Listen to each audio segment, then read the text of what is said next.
नमस्कार साथियों, आप सभी का एक बार फिर से स्वागत है टीएमए पर, जहां पर आप सेकेंड ग्रेड की क्लासेस जो हैं वो इस चैनल के ऊपर एमसीक्यूज के थ्रू जो भी आपका कंटेंट है लिटरेचर से संबंधित, उनको हम प्रयास कर रहे हैं कि कम से कम समय के अंदर किस तरीके से हम मैक्सिमम बेनिफिट इस टॉपिक का ले पाए।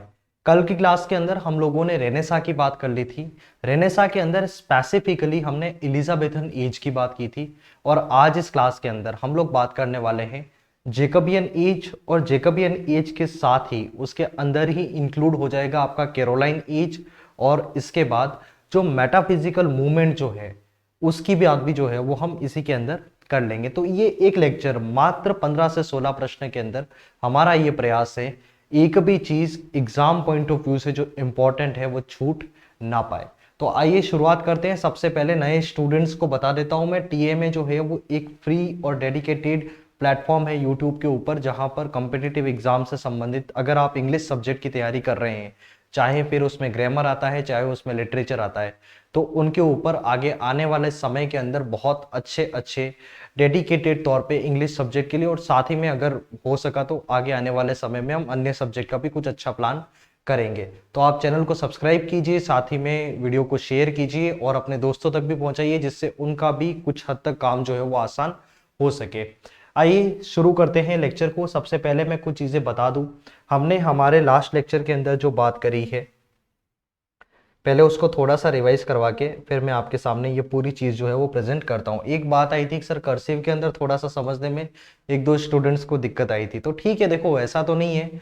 बाय द वे, जहां तक मेरा मानना है, अगर आप ग्रेड 2 की तैयारी कर रहे हैं तो निश्चित तौर पर कर्सिव हैंडराइटिंग जो है वो तो आप समझ ही पाए।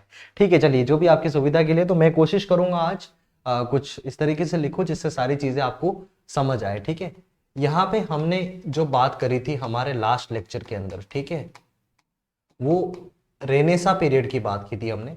और रेनेसा पीरियड को हमने 3 पार्ट्स में डिवाइड किया था, जिसके अंदर हमने देखा था ये आपका एलिजाबेथन एज जो है,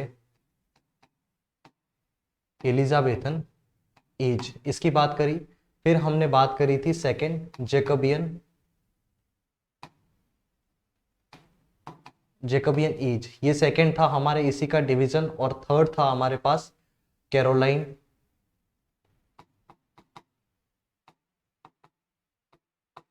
एज। और उसके बाद लास्ट में जो पीरियड रहता है हमारा वो रहता है कॉमनवेल्थ पीरियड। ठीक है, अब इसमें हमारे अंतिम लेक्चर के अंदर हम लोग एलिजाबेथन एज जो है उसके बारे में जितने भी इंपॉर्टेंट बातें थी उसको कर चुके हैं। देखिए, एक बात और बता देता हूं मैं यहाँ पे, कुछ चीजें क्लियर हो जाए।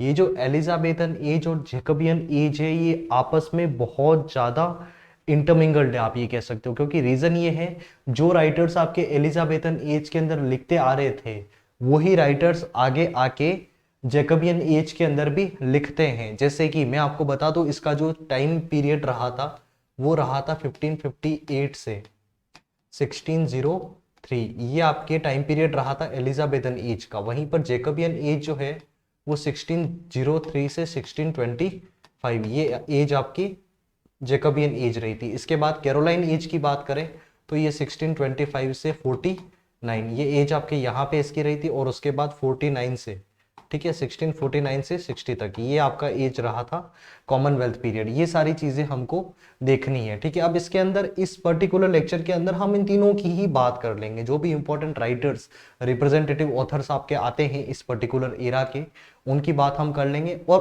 उसके दरमियान ही, बीच में ही आपका एक मूवमेंट भी हुआ है जिसको हम बोलते हैं मेटाफिजिकल मूवमेंट। वैसे इसको पीरियड्स में दे रखा है, बाकी ये एक तरीके से मूवमेंट ही है। ठीक है, मेटाफिजिकल मूवमेंट इसके बीच में आएगा, हम उसको भी डील कर लेंगे। तो ये सारी चीजें आपकी आने वाली है आज के लेक्चर के अंदर। तो आइए शुरुआत करते हैं, बहुत ज्यादा समय हम बर्बाद नहीं करेंगे। ये आपका फर्स्ट क्वेश्चन है, इसको बहुत ध्यान से पढ़िएगा और इसके आंसर जो है वो हमको निकालने हैं। तो कोशिश करते हैं हम इसको अच्छे से पढ़कर क्या इसका पर्सपेक्टिव आंसर हो सकता है और उसके अराउंड क्या इंफॉर्मेशन हमारे काम की है। ठीक है, पहला क्वेश्चन है जैकबियन एज। पहले इसको देख लेते हैं। Read the following statements and identify the incorrect statement. ठीक है, ये जो गलत स्टेटमेंट है वो हमको निकालने हैं अबाउट जैकबियन एज। ठीक बात है। अब इसमें लिखा हुआ है Jacobean age lasted from 1608 to 1625। ठीक है, तो ये बात तो गलत हो जाती है सबसे पहली चीज, क्योंकि हम लोग बखूबी जानते हैं कि जो जैकबियन एज है उसका टाइम पीरियड रहा था 1603 से 25, ये टाइम पीरियड रहा था जैकबियन एज का, ना कि 1608। तो यहां पर ये वाला पोर्शन जो है वो आपका गलत हो जाएगा। आगे देखते हैं हम, like Elizabethan age it was not a reach period in terms of literary works, ये बात भी गलत है।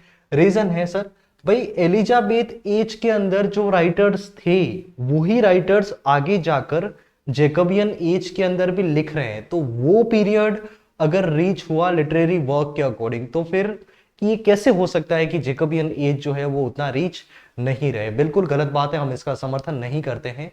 यहाँ जो जैकबियन एज है वो भी उतना ही रीच था जितना एलिजाबेथन एज था।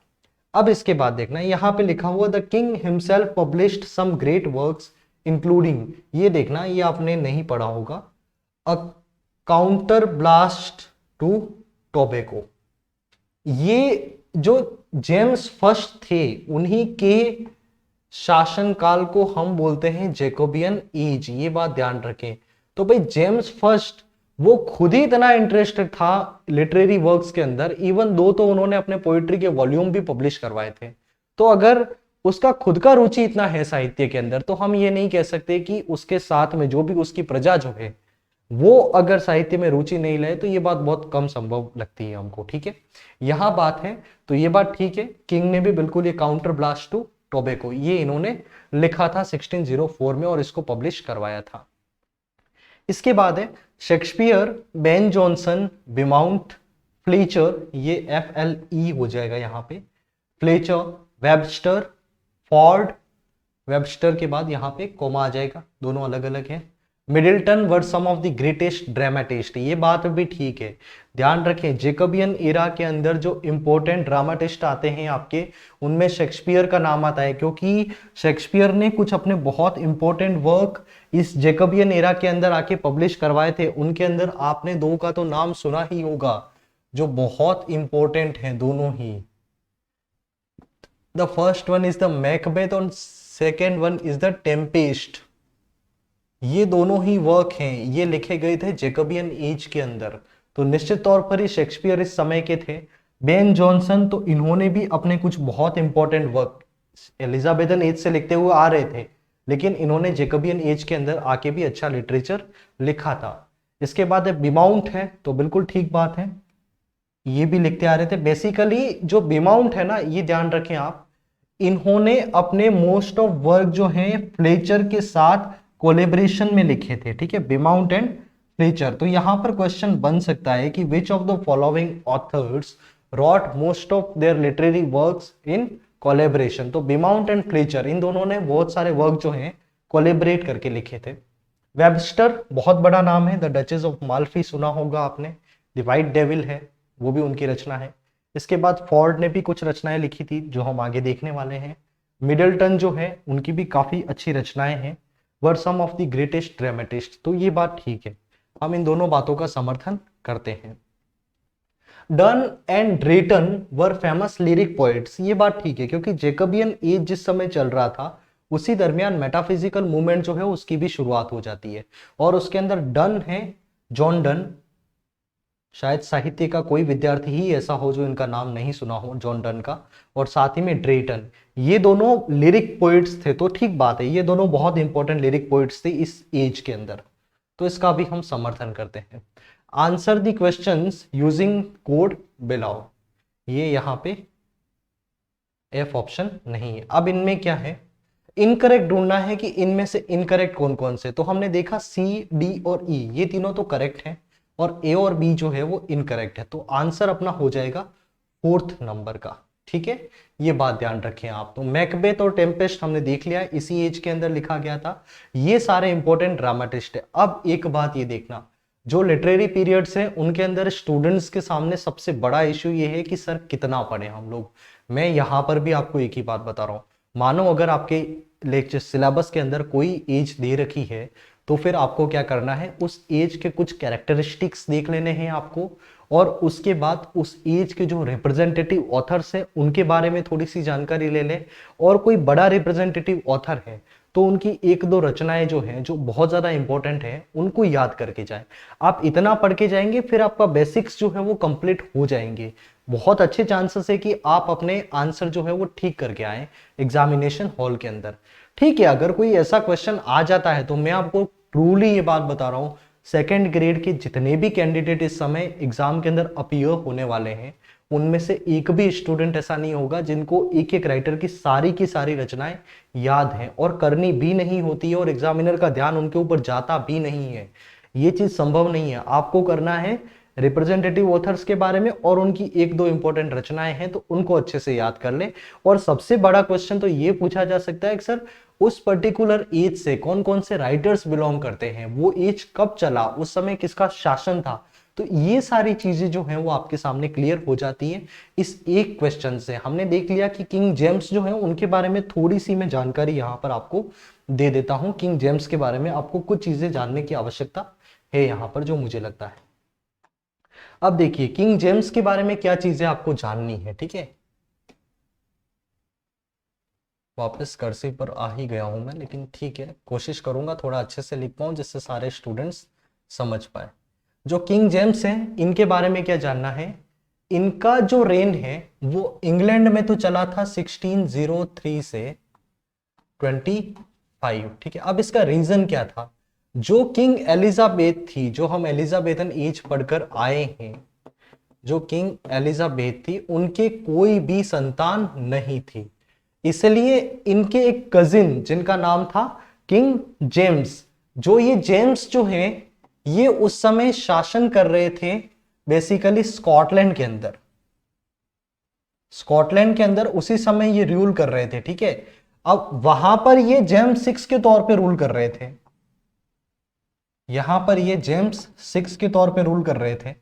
ठीक है, और इनका जो स्कॉटलैंड में रूल रहा था वो रहा था 1557 से 1625। ये बात ध्यान रखिए क्योंकि ये जब यहां पर इंग्लैंड के अंदर यहाँ के राजा थे उसी दरमियान ये स्कॉटलैंड के भी राजा हुआ करते थे, तो यहां पर इनका राज यहीं पे चल ही रहा था। इसके बाद ये यहां पर आए तो भाई स्कॉटलैंड में तो जेम्स की सीरीज चल रही थी वहां पे, तो उसी में ये जेम्स 6 बने, लेकिन इंग्लैंड के अंदर पहला कोई यहां से आया था, इसलिए इंग्लैंड के लिए ये क्या हो गए, किंग जेम्स फर्स्ट। ये बात आप यहां पे थोड़ी सी ध्यान में रखें। इसके बाद एक और इनके बारे में ध्यान रखिए, कुछ और चीजें भी मैं आपको बता देता हूं। ये जो राजा है किंग जेम्स, ये बेसिकली बिलीव करते थे divine rights of the king पे, ये थोड़ा सा ध्यान रखें आप। डिवाइन राइट्स ऑफ किंग ये बहुत बड़ी थ्योरी है। इसका अर्थ होता है राजा के पास देवीय शक्तियां हैं, पहली बात तो ये, और देवीय अधिकार है। इसका मतलब ये यूं मानते थे कि जो धरती पर ये आए हैं तो भगवान ने इनको अपना रिप्रेजेंटेटिव बना के भेजा है यहाँ पे, तो ये जो भी करेंगे वो चीजें सही है। इनको यहाँ पर हटाने के लिए, क्योंकि चर्च जो है वो भी थोड़ा सा परेशान हुआ था जब ये राज करने के लिए आए थे, तो वहां पर ही कुछ सपोर्टर उनके थे, उन्होंने एक पूरा कॉन्स्पिरेसी किया था जिसको हम बोलते हैं gun powder movement, gun powder incident. ठीक है, इसको ध्यान रखें। गन पाउडर इंसिडेंट जो है वो किससे रिलेटेड है, तो फिर किंग जेम्स से रिलेटेड है। ठीक है, इसमें क्या हुआ था कि जहां पर इनका जहां पैलेस था उसी को पूरा उन्होंने बॉम्ब से उड़ाने का एक प्लानिंग किया था, लेकिन वो असफल हो गया। इसके बाद जो भी उस कॉन्स्पिरेसी के अंदर, उस षड्यंत्र के अंदर जो भी लोग शामिल थे उनको एग्जीक्यूट कर दिया गया किंग जेम्स के द्वारा। तो ये बेसिक जानकारी जो है वो किंग जेम्स के बारे में थोड़ी सी याद रखें। आगे बढ़ते हैं। यहां हमने पहला क्वेश्चन बहुत अच्छे तरीके से देख लिया है, आप इसको एक बार और भी रीडिंग कर लेना बाद में, तो जिससे आपकी ये चीजें क्लियर हो जाएंगी। अब हम आते हैं अगले क्वेश्चन के ऊपर। थोड़े से फॉन्ट्स छोटे हैं, आई थिंक ये दिख रहे हैं या नहीं दिख रहे हैं आपको। ठीक है, थोड़ा मैं बोल दूंगा तो फिर इजी हो जाएगा आपके लिए। कोशिश करते हैं समझने की इसको क्या कहना चाह रहा है ये।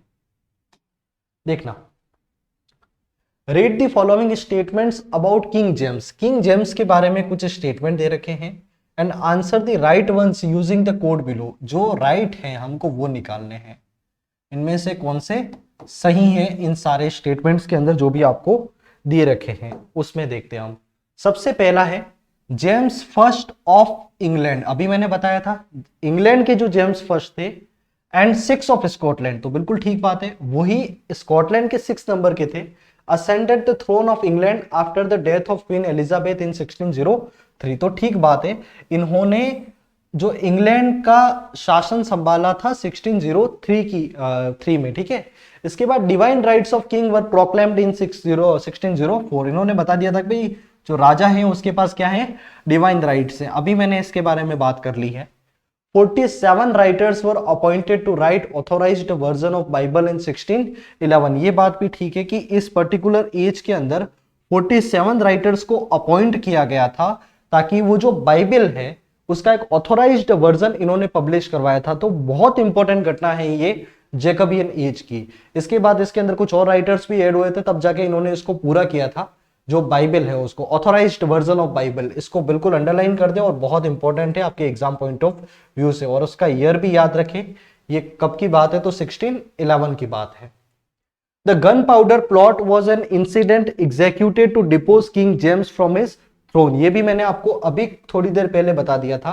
ये जो गन पाउडर प्लॉट हुआ था, ये जो किंग जेम्स है उनको अपने पद से हटाने के लिए किया गया था, ठीक है। तो ये सारी बातें मैं अभी इससे ठीक पिछले क्वेश्चन में कर चुका हूं, बस आपको ये बात ध्यान रखना है कि 1611 के अंदर यहां पे किंग जेम्स ने कुछ लोगों को अपॉइंट किया जो ऑथोराइज्ड वर्जन ऑफ बाइबल है उसको पब्लिश करवाने के लिए। ऑथोराइज्ड वर्जन ऑफ बाइबल बहुत इंपॉर्टेंट क्वेश्चन बन सकता है यहां से, ठीक है। 1611 की बात है। तो इन्होंने पूछा है कि राइट वंस कौन कौन से, तो हमने देखा कि सारे के सारे स्टेटमेंट्स जो हैं वो बिल्कुल करेक्ट है, तो इसका आंसर हो जाएगा ए, बी, सी और डी। यहां से आगे बढ़ते हैं हम।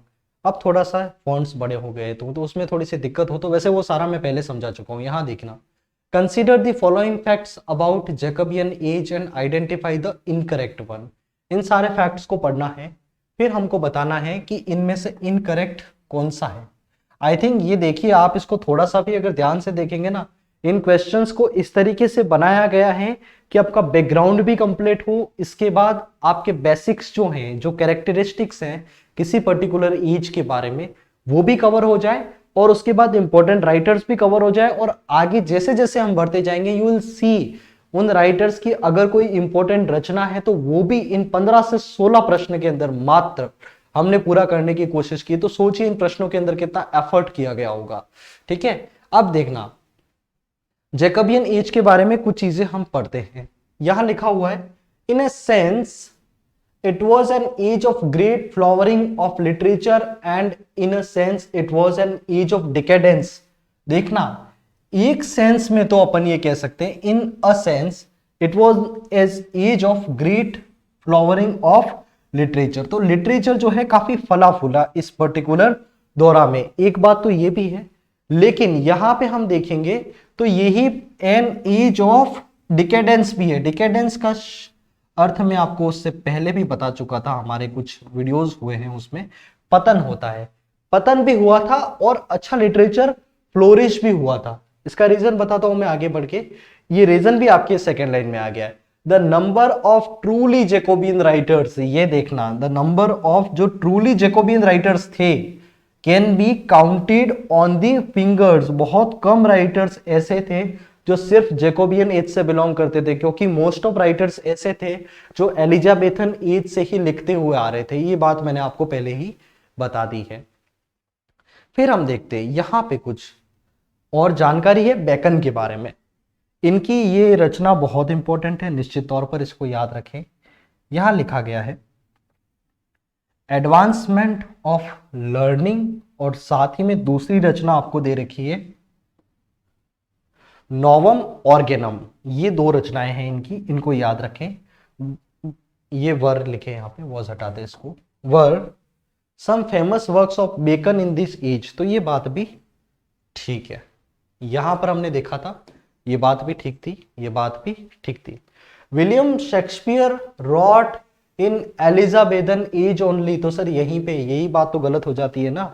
हमने कहा था कि इन्होंने एलिजाबेथन एज के अंदर ही नहीं लिखा, इन्होंने आगे जाकर जैकोबियन एज के अंदर भी कुछ इंपॉर्टेंट अपने क्रिएशंस दिए थे।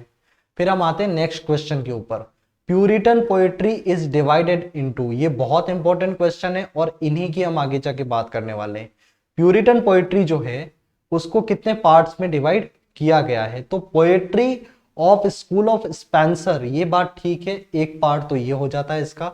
दूसरा है poetry of the metaphysical school, और उसके बाद है poetry of the Cavalier school, ये बात भी ठीक है। तो ये तीनों की तीनों बातें जो है वो सही है। तो इसका आंसर हमारा हो जाएगा ऑल ऑफ दी अबव, ये आंसर हो जाएगा इसका।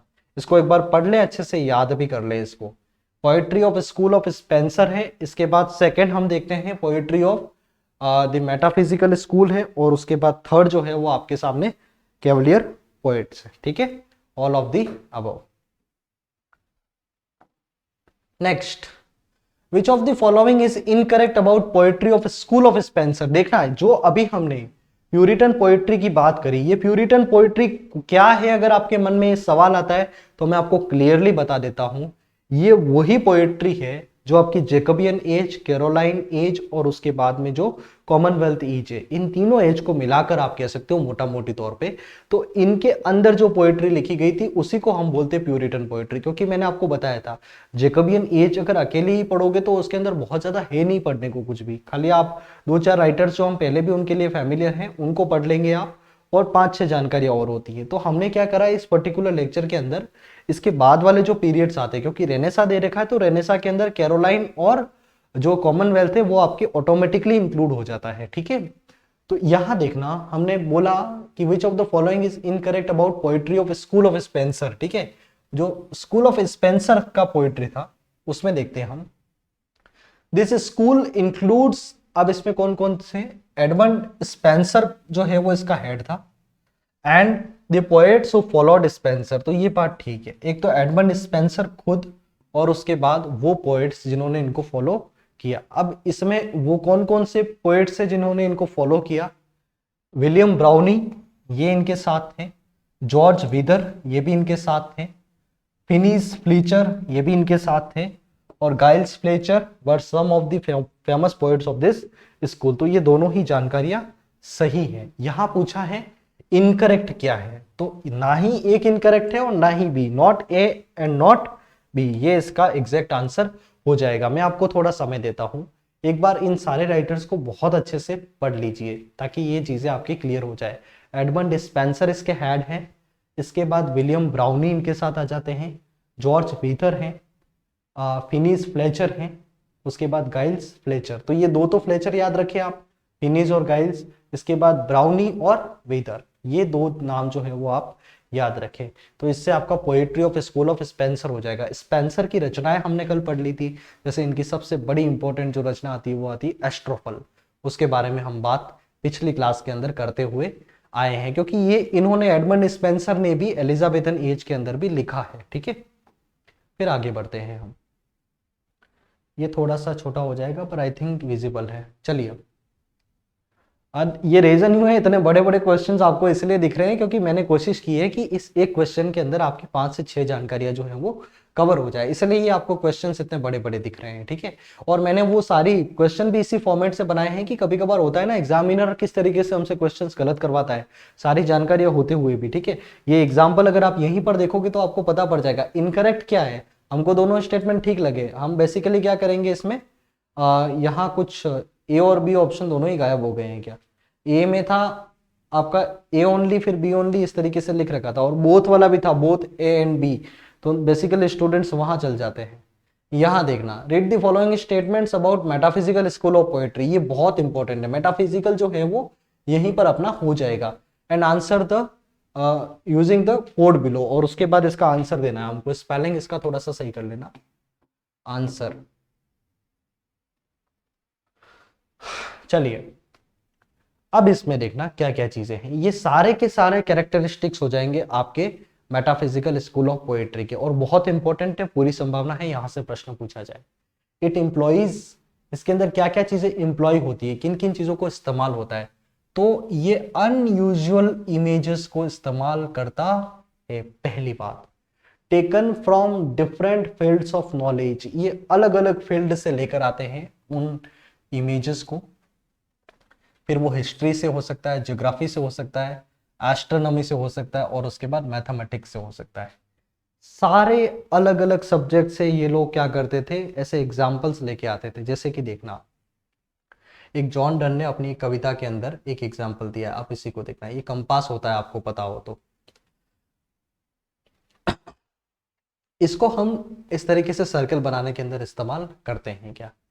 इन्होंने बोला है अपनी लवर को तो इसका एक छोर बताया और खुद को ये वाला छोर बताया है। उन्होंने कहा कि हम दोनों जिंदगी भर एक दूसरे के आसपास घूमते रहेंगे लेकिन कभी भी हम दोनों मिलेंगे नहीं। तो इस तरीके से मैथमेटिक्स से भी ये लोग इमेजेस निकाल के लेके आ जाते हैं। 1 सेकेंड।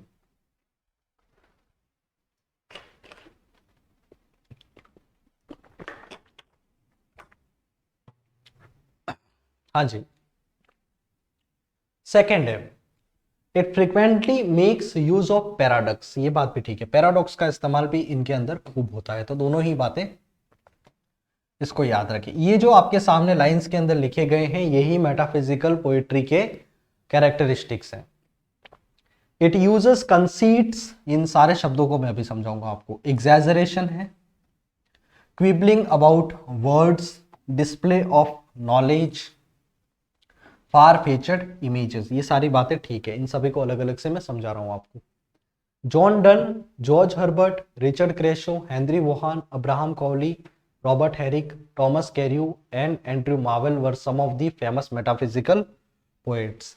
अब देखिए इस क्वेश्चन को किस तरीके से बनाया हो गया होगा, जरा सोचिए आप एक बार थोड़ा समय निकाल के। इसके कैरेक्टरिस्टिक्स के साथ ही हमने इसके पोएट्स भी कवर किए हैं इसके अंदर। Andrew marvel was the founder of metaphysical school, तो ये बात यहाँ पे गलत हो जाती है, ठीक है। कैसे होती है वो सारी चीजें बताने वाला हूं मैं आपको। George Herbert is also called universal monarch of wheat, ये दोनों ही जानकारियां गलत हैं। एक बार इन तीनों स्टेटमेंट्स को अच्छे से पढ़िए आप लोग, जो ऊपर आपको दे रखे हैं, ठीक है। आई थिंक पढ़ लिया होगा आपने, थोड़ा सा उसको नजर से निकालना था आपको। अब देखिए क्या चीज है यहां मैं बताता हूं। इनके जो कंपैरिजंस होते हैं ना, ये जहां जहां से इमेजेस उठा के लेके आते हैं वो बहुत अजीब होता है। जैसे मैंने बोल दिया ना, ये कंपास से इन्होंने क्या कर दिया, कंपैरिजन कर लिया सर, अपनी लवर को और जॉन डन ने खुद को। फिर हमने देखा यहाँ के जो सब्जेक्ट, ये जो अलग अलग तरीके से कहीं से हिस्ट्री से कोई एग्जाम्पल लेकर आ जाते हैं, फिर ज्योग्राफी से कोई एग्जाम्पल लेके आ जाते हैं, एस्ट्रोनॉमी से लेके आ जाते हैं, मैथमेटिक्स से लेके आ जाते हैं, ये सारी बातें ठीक है। Frequently use of paradox, paradox का इस्तेमाल तो खूब ही होता है मेटाफिजिकल स्कूल ऑफ पोएट्री में, ये बात ध्यान रखें। यहां पर इन शब्दों की बात कर रहा था मैं। देखो कंसीट से आपको घबराने की जरूरत नहीं, कंसीट एक तरीके का मेटाफर ही होता है, लेकिन थोड़ा सा वो इरेलीवेंट ज्यादा हो जाता है, ठीक है। इसके बाद हमने बात करी एग्जैजरेशन, मतलब बड़ा चढ़ा के अपनी बात करना। जैसे आपने जॉन डन की एक रचना है, उसका नाम है go and catch a falling star. अब उसमें उन्होंने क्रिटिसाइज किया है, हो सकता है उनके निजी अनुभव ऐसे रहे हों किसी लड़की के साथ या फिर उनके किसी लेडी के साथ, ये चीजें उनके, तो उन्होंने ऐसा बोला है। ऐसे कठिन कठिन टास्क दिए हैं उन्होंने, तकरीबन 7 टास्क दिए उन्होंने बताया अगर आप ये कर लोगे, जैसे उन्होंने पहला ही टास्क दिया go and catch a falling star, क्या आप टूटते हुए तारे को पकड़ सकते हैं। और फिर उन्होंने कहा कि अगर आप पकड़ लेंगे तो निश्चित तौर पर आप एक लॉयल वुमन जो है उसको आप पकड़ लेंगे। तो ऐसे उन्होंने 7 टास्क दिए हैं कुल मिला के।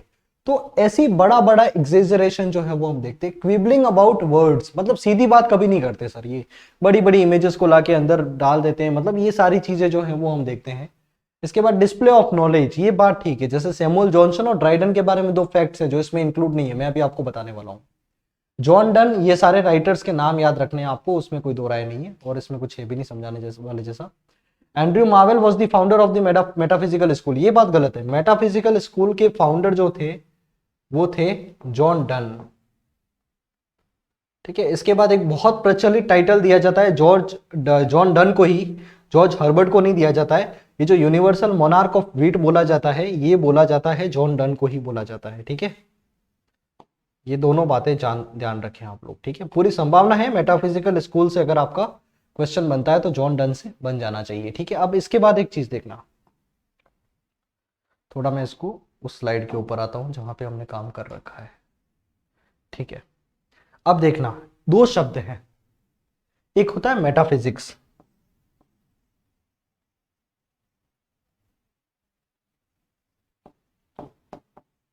मेटाफिजिक्स, और दूसरा शब्द है मेटाफिजिकल।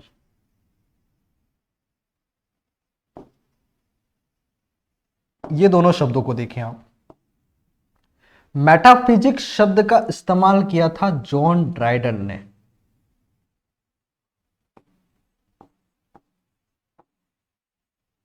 जॉन ड्राइडन ने मेटाफिजिक्स शब्द का इस्तेमाल किया था जिस समय ये जॉन डन के कुछ काम को पढ़ रहे थे। इसके बाद मेटाफिजिकल स्कूल ऑफ पोएट्री का जो नाम इनको दिया है वो दिया है सैमुअल जॉनसन ने। लाइव्स ऑफ इंग्लिश पोइट्स, ये जो उनकी रचना है उनके अंदर इन्होंने ये चीजें बताई हैं। ठीक है, मेटाफिजिकल का इस्तेमाल किया है सैमुअल जॉनसन ने, और मेटाफिजिक्स जो जॉन डन के वर्क्स को पढ़ते हुए जॉन ड्राइडन ने ये नाम जो है वो मेटाफिजिक्स, उन्होंने बस जॉन ड्राइडन ने ये बात बोली थी कि इनकी पोइट्री पढ़ के मुझे ऐसा लगता है ये इस दुनिया की बात नहीं कर रहे। मेटाफिजिक का मेटा का अर्थ ही होता है बेसिकली बियॉन्ड। ठीक है, मेटा का अर्थ होता है बियॉन्ड, मतलब सीधा हिंदी में बोलो तो के पार। ठीक है, और उसके बाद फिजिक्स का मतलब होता है जो भी आपका ये दुनिया है, जो भौतिक दुनिया आपकी दिखती है क्या। ठीक है, फिजिक्स का मतलब जो आपका भौतिक दुनिया है उससे दूर की बातें, मतलब जो आप आपके आसपास देखते हैं उससे बिल्कुल अलग सी बातें जो है वो यहाँ पर इनके अंदर नजर आती हैं। ठीक है, चलिए फिर हम बात करते हैं, ये पढ़ लिया था हमने। चलिए यहां पर हम थे, ये सारा पढ़ने के बाद हम आते हैं अगली स्लाइड के ऊपर। अब इसको देखना, विच of the following is incorrectly matched. देखना यहां राइटर्स के साथ ही उनकी रचनाएं भी पूरी हो जाती है आपकी, और कुछ और इंपॉर्टेंट अगर मुझे लग रहा है इसके अंदर मिस हो रही है तो फिर वो मैं मेरी ओर से लिख दूंगा। ठीक है, विच of the following is incorrectly matched, इसको थोड़ा अंडरलाइन कर ले, जो गलत है उसको हमको ढूंढना है। स्टेप्स टू द टेम्पल, एक ही इंपॉर्टेंट रचना है, क्रेशो की रचना है ये, steps to the temple. Second रचना है सेक्रेड पोएम्स। ये दोनों रचनाएं जो हैं वो हमको दिखती है रिचर्ड क्रेशो की। अभी मैं आपको 30 सेकंड का समय दूंगा, इस क्वेश्चन को करने के बाद सारे की सारी रट लेना अभी, ओके। पूरी संभावना है इस तरीके के प्रश्न पूछे जाए, और ये वही रचना है जो इंपॉर्टेंट है, जो किसी राइटर्स के बारे में पूछी जा सकती है। इसके बाद है साइलेक्स, सिंटिलियन और रिट्रीट, हेनरी वोहान की। आप साइलेक्स सिंटिलियन को मिस भी कर सकते हैं अगर चाहे तो, लेकिन रिट्रीट आप मिस नहीं करेंगे हेनरी वोहान की। बहुत इंपॉर्टेंट रचना है हेनरी वोहान की, तो बिल्कुल ठीक बात है, ये दोनों ही ठीक है। ये द टेम्पल जो है वो जॉर्ज हर्बर्ट की है, ये बात ठीक है। अब इसमें थोड़ा कंफ्यूजन आपको हो सकता है कि द टेम्पल जो है वो जॉर्ज हर्बर्ट की, और स्टेप्स टू द टेम्पल जो है वो किसकी है, रिचर्ड क्रेशो की है। द मिस्ट्रीज जो है वो ये अब्राहम कोहली की है। ठीक है, अब्राहम कोहली की रचना है। ये सारी रचनाएं और ऑल आर करेक्ट, इसका आंसर ये हो जाएगा। इसके बाद एक दो रचनाएं और मेरे दिमाग में आ रही है, जैसे जॉन डन की आप देख लेना, यहां मैं लिख रहा हूं अलग से ही। जॉन डन की एक रचना है फ्ली, बहुत इंपॉर्टेंट पोम है ये इनकी, जॉन डन की। इसके बाद go and catch a falling star, go and catch a falling star, ये जॉन डन की याद रखें। इसके बाद अब्राहम कोहली की है टू हिज कोई मिस्ट्रेस, है ना, यहां मैं लिख देता हूं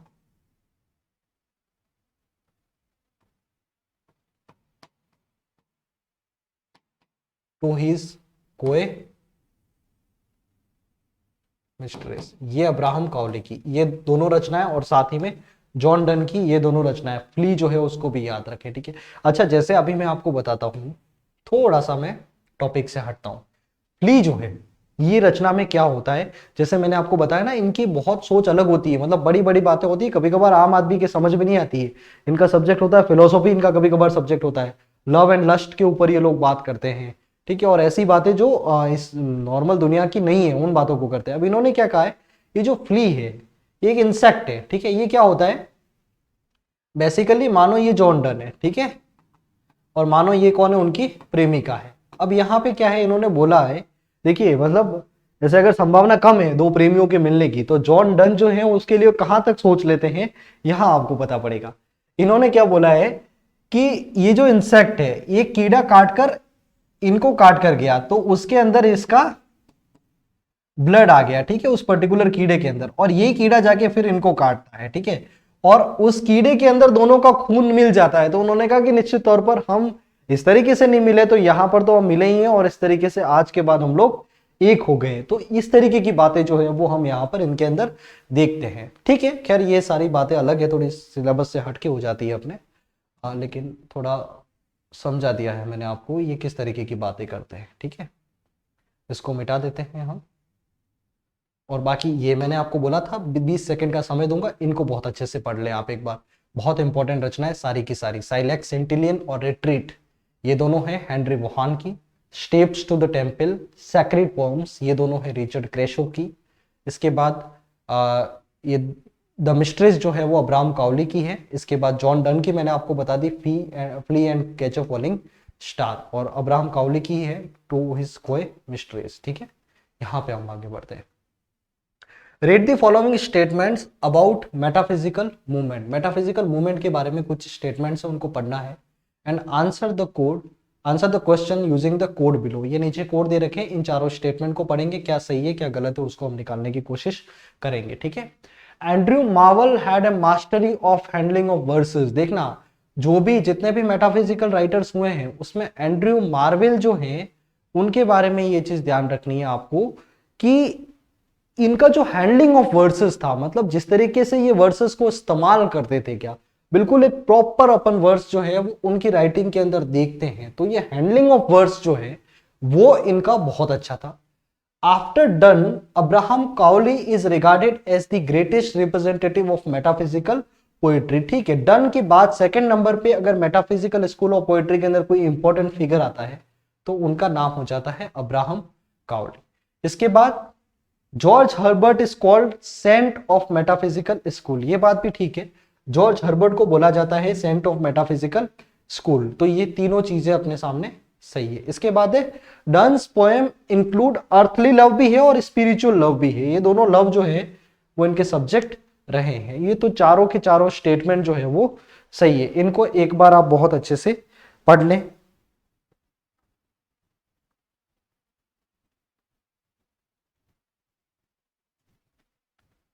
ठीक है, चलिए, तो इसके अंदर क्या हो जाएगा, चारों के चारों स्टेटमेंट जो है वो आपके सही हो जाएंगे। ठीक है,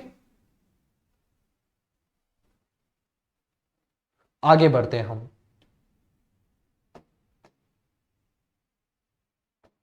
हाँ जी, चलिए। Read the following statements about John Milton and answer the questions using code below. John Milton के बारे में कुछ जानकारी है, तो ये बहुत इंपॉर्टेंट फिगर है हमारे प्यूरिटन्स के अंदर, इनको हम पढ़ेंगे। कुछ जानकारियां देखने की कोशिश करते हैं कि क्या इन्होंने सही लिख रखा है या गलत लिख रखा है। Milton was born in 1608 in America. Milton का जन्म कब हुआ था?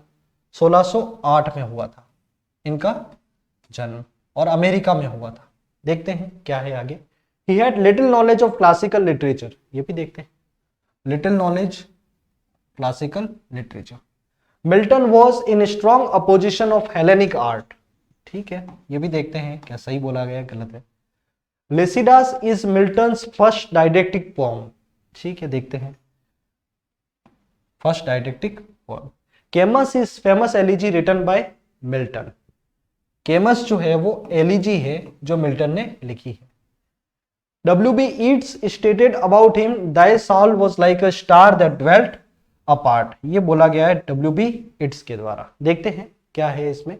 Milton became blind at the age of 48. चलिए एक बार आप अपना नॉलेज इस्तेमाल करते हुए मुझे बताइए कि क्या ये सारे स्टेटमेंट सही है या गलत है। थोड़ा सा सोचे इसके बारे में। ठीक है, इससे पहले मैं आपको एक थोड़ा सा करेक्शन करा रहता हूं जो हमने यहां पे लिखा है। इसको थोड़ा करेक्ट कर लें, थोड़ा सा सस्पेंस था ही मेरे दिमाग में। ये जो टू हिज कोय मिस्ट्रेस है ना, ये यहाँ पे मैंने लिख लिया था। द मिस्ट्रेस जो है वो अब्राहम काउली की है।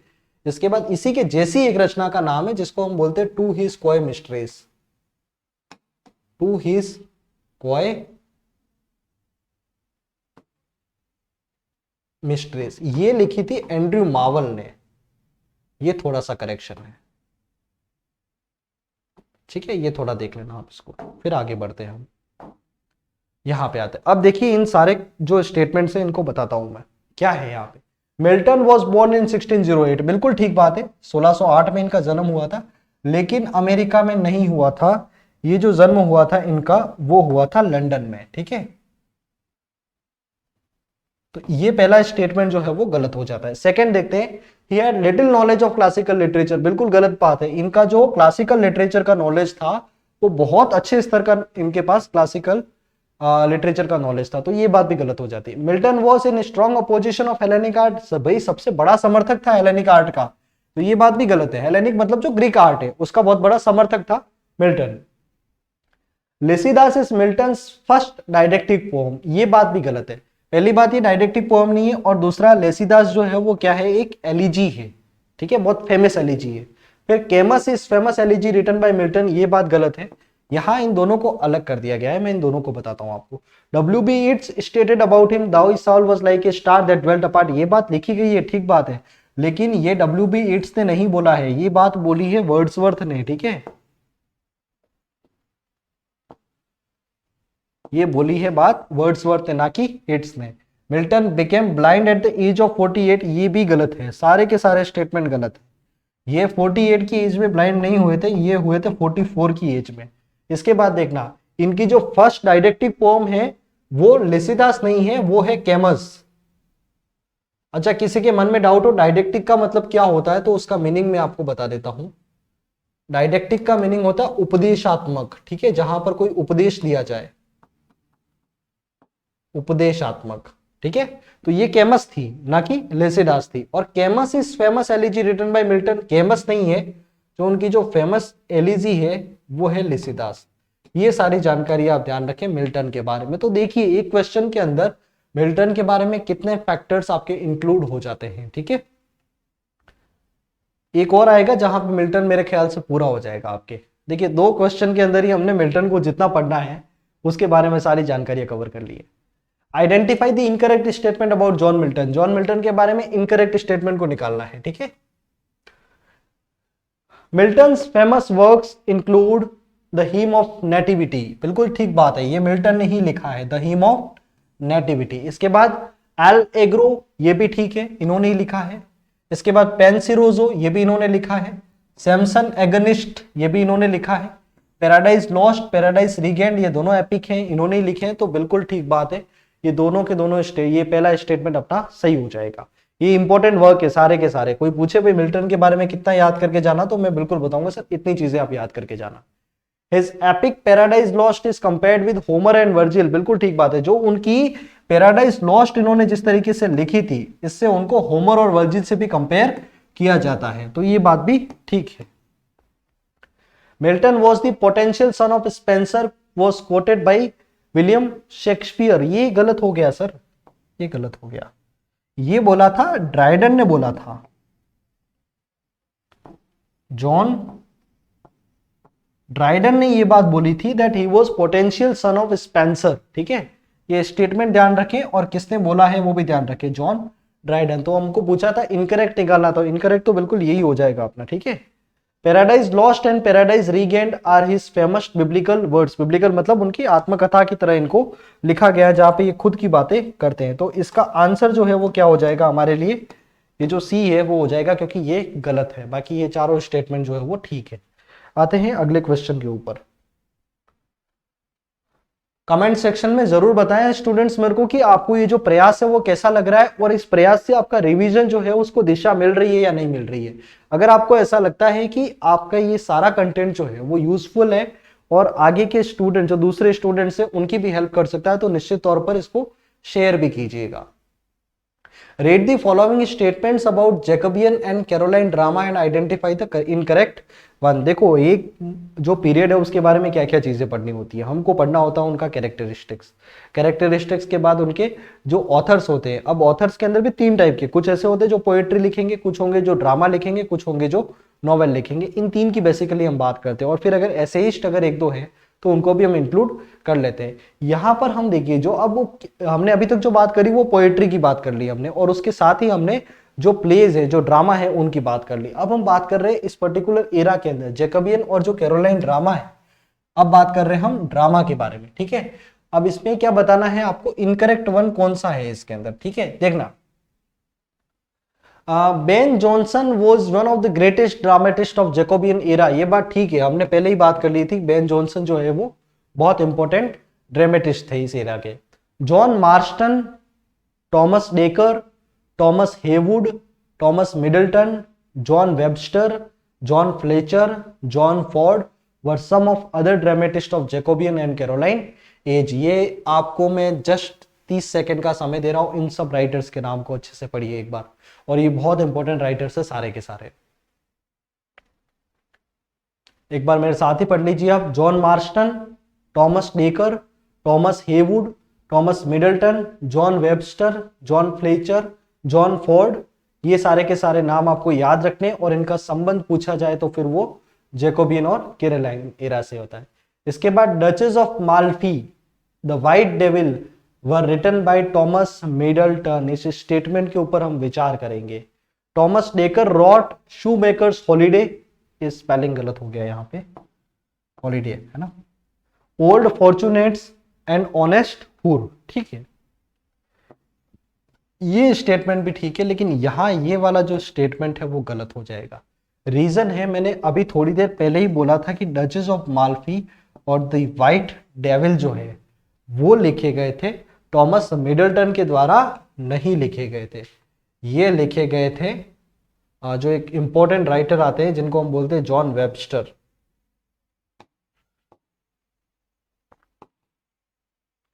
जॉन वेबस्टर ने लिखा था डचेस ऑफ माल्फी और द वाइट डेविल, ठीक है। ये सारी इंफॉर्मेशन आपके काम की है, इनको एक बार बहुत अच्छे से पढ़ ले, इन सारे ड्रामेटिस्ट का नाम याद कर ले, और बेन जॉनसन के बारे में तो खूब जानते हैं। एक बार आप चाहें तो उनकी एक दो रचनाएं बता देता हूं मैं, 4 रचनाएं उनकी जो सबसे महत्वपूर्ण है। उसमें आ जाता है आपका every one in his humour, every man in his humour, every man out of his humour. इसके बाद है वॉल्पोनी, इसके बाद अल्केमिस्ट। ये सारे के सारे इंपॉर्टेंट रचनाएं हैं इनकी, इनको याद रखें आप लोग। मार्स्टन डेकर, इनके बारे में एक दो रचनाएं जो है वो आगे वाली स्लाइड्स के अंदर आपको देखने को मिल जाएगी। बिल्कुल ये सारी की सारी स्लाइड है, इसमें आप देखोगे जो इंपॉर्टेंट उनकी रचनाएं अगर किसी की हैं तो उसको हमने इंक्लूड कर लिया है। इसमें लिखा आइडेंटिफाई द इनकरेक्ट मैच, देखते हैं। पहला लिखा है a women killed with kindness, ठीक है, ये है। इसके बाद the trouble of queen Elizabeth, ये भी ठीक है। इसके बाद है द 4 पेंटिक्स ऑफ लंदन, ये भी ठीक है। अब ये लिखे हैं, ये 3 रचनाओं के नाम हैं, ये लिखी है जॉन वेबस्टर ने। तो देखेंगे हम क्या है इसके बारे में। एंटोनियाज रिवेंज, द डच ऑफ कोर्टिजन, ये लिखी है जॉन मार्स्टन ने, तो बिल्कुल ठीक बात है। एंटोनिया रिवेंज और द डच कोर्टिजन जो है वो दोनों ही रचनाएं लिखी हैं जॉन मार्स्टन ने, और इंपॉर्टेंट है। A mad world, a trick to catch the old one, और विमन बिवेयर विमन, ये ठीक है, टॉमस मिडल्टन की रचनाएं हो जाएंगी आपकी। A mad world, a trick to catch the old one, और विमन बिवेयर विमन, ये सारी की सारी रचनाएं टॉमस मिडल्टन की है। The scornful lady, Philaster, the knight of the burning pestle, the wild goose chase, ये सारी की सारी जॉन फ्लेचर ने लिखी है। तो ये बिल्कुल ठीक बात है, इनको भी आप याद रखें। मैं बिल्कुल इसके ऊपर समय दूंगा और इनको अच्छे से पढ़ लेगा, लेकिन वहां पे मैं थोड़ा सा करेक्शन करा लेता हूं। ये जो रचनाएं लिखी गई है यहाँ पे, women killed with kindness, the trouble of queen Elizabeth और द 4 पेंटिक्स ऑफ लंदन, ये जॉन वेबस्टर ने ना लिख के ये जो रचनाएं लिखी हैं वो आपकी लिखी है टॉमस हेवुड ने, ठीक है। करेक्शन, ये रचनाएं लिखी हैं आपकी टॉमस हेवुड। बहुत इंपॉर्टेंट राइटर थे और सबसे ज्यादा नंबर ऑफ प्लेज जो है वो इन्होंने लिखे थे इस पर्टिकुलर टाइम के अंदर। तो अब आप थोड़ा समय लीजिए और इनको अच्छे से याद कर लीजिए।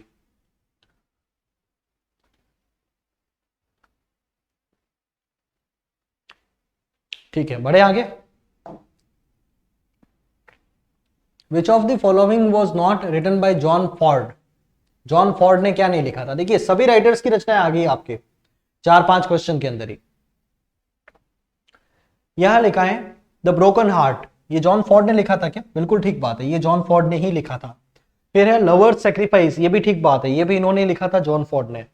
इसके बाद परकिन वॉबेक और द लवर्स मेलनकली, ठीक है, द लव्स मेलनकली, ये भी ठीक है, ये इन्होंने लिखा है। अल्केमिस्ट, ये गलत है, ये लिखा है अल्केमिस्ट जो है वो लिखा है बेन जॉनसन ने। बेन जॉनसन ने लिखा, बाकी ये तीनों जो है वो रचनाएं ठीक है। चलिए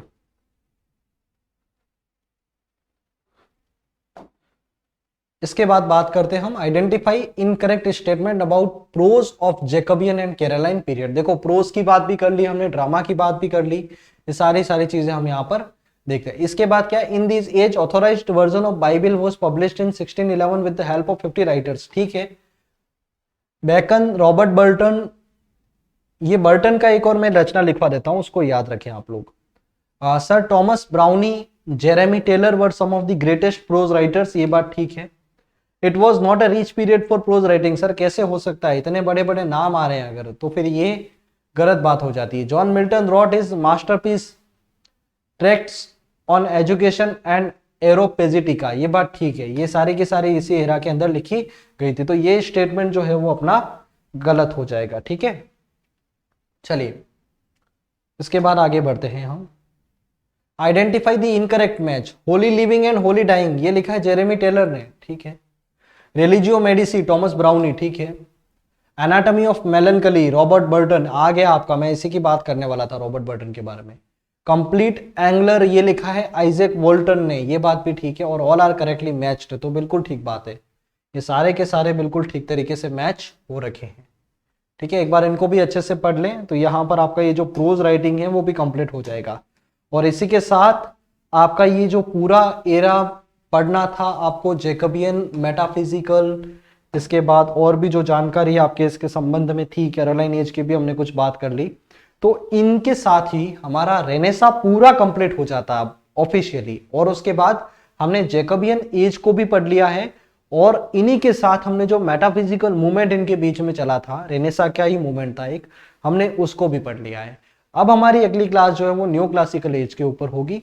तो आई थिंक कि ये लेक्चर आपको अच्छे से समझ में आया होगा, और इसके बारे में जो भी जानकारियां थी वो सारी की सारी आपको काम की लगी होंगी। अगर वाकई में अगर आपको ऐसा लगा है तो हमारे चैनल को शेयर कीजिए, ज़्यादा से ज़्यादा स्टूडेंट्स तक पहुंचाएं कि कहीं ऐसी जगह है जहां पर आपसे मोटी रकम ना वसूल के भी कोई अच्छा कंटेंट, और वो भी कम समय के अंदर एक बेहतर रिविजन की अप्रोच के साथ दिया जा रहा है। धन्यवाद आप सभी को इतना तल्लीनता से इस लेक्चर को देखने के लिए।